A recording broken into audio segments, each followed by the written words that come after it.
Hey, what's going on everybody? Welcome back to another video.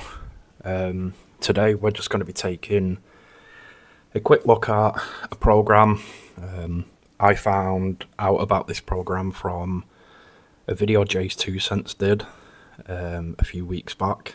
Now I've been using it, I find it really handy, so I thought I'd do a video on it for people that watch my channel to see and figure out if they want to use. Just quickly before we get into that, for anybody that didn't see the post I put up on the channel a week ago about my uploads, kind of the schedule being a bit messed up, it's because currently I am in the process of applying for the British Army.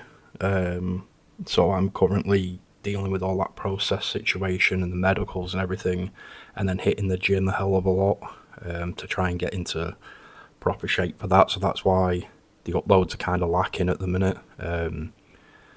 But just bear with the channel because the channel's not going anywhere. I've got no plans to take the channel down. We will keep going. But yeah, I just thought I'd give everybody a heads up. So yeah, for this video, we'll be taking a look at this program here. This program is called O&O ShutUp10. Basically, what this program does is you can turn off sort of stuff that Microsoft has built into Windows. So as you'll see on the left, you've got your toggle switches, and on the right there's recommendations by the company that make the software.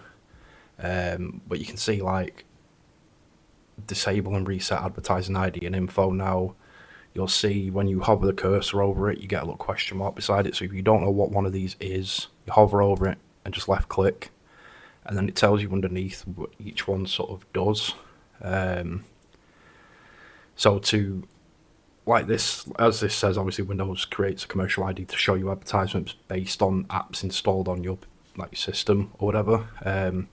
Now, to stop Windows showing you these adverts, this might seem counterintuitive, but you turn this toggle switch on so it goes green.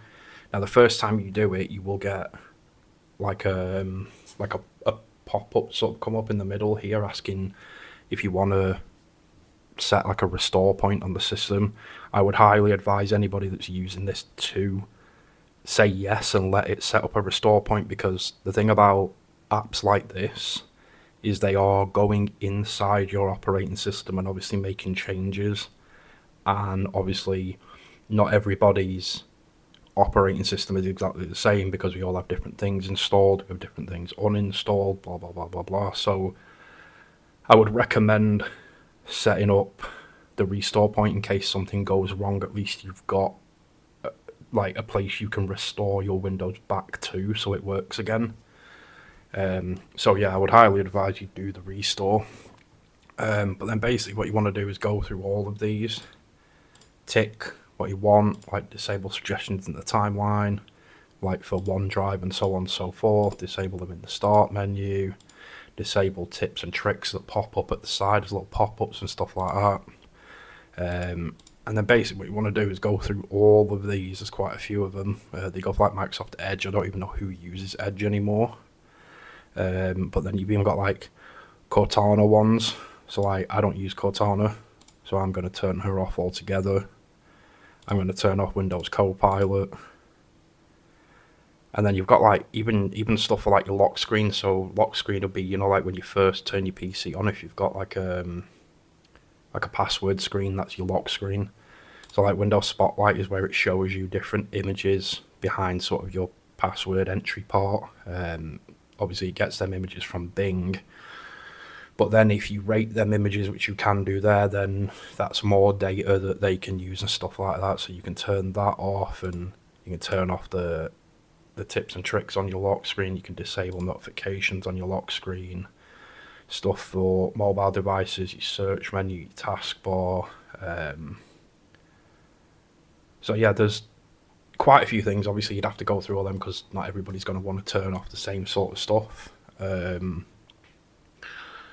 But yeah, it's a handy sort of tool to have for disabling a lot of crap that's on your system, because as we all know, Microsoft with Windows have a lot of, I don't want to really say bloatware, but they have a lot of stuff installed, or a lot of stuff that happens that people don't want, that's just annoying. And obviously when it comes to stuff like this with advertisement, you've got to remember advertisements that you see and stuff like that is all data that Microsoft then store or sell to another company, so on and so forth. So if you disable these, it stops them having all that data, sort of thing.